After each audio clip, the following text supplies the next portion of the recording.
The one cohort that I'm doing really poorly with is baby boomers. We need a new wild card to get out of this nonsense, right?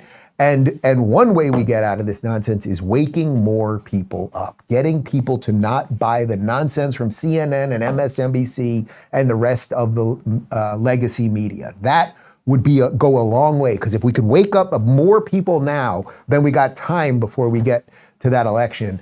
Here's one more from RFK talking about the mainstream media landscape and how we need a shift, because that will actually cause ultimately voting habits to be different. The one cohort that I'm doing really poorly with is baby boomers. And I ought to be doing, thank you. Thanks to all the old people like me. And I ought to be doing really great with them, because, you know, they're the people who remember Camelot and the Kennedy era.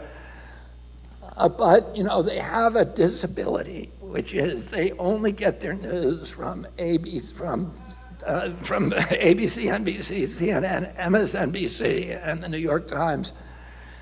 And if I were living in that information ecosystem, I'd have a low opinion of myself as well.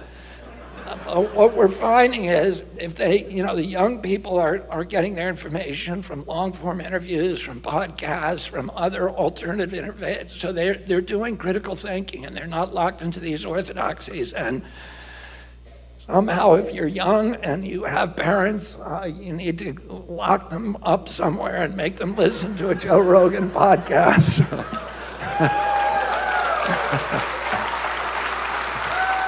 All right, so do you get it? I'm not telling you he has all the answers. You guys know I disagreed with him on this show about the affirmative action decision. And actually, by the end, I kind of got him to come around to my position a little bit more. He is definitely more into the climate stuff than I am into, or at least believing that humans can do something about it.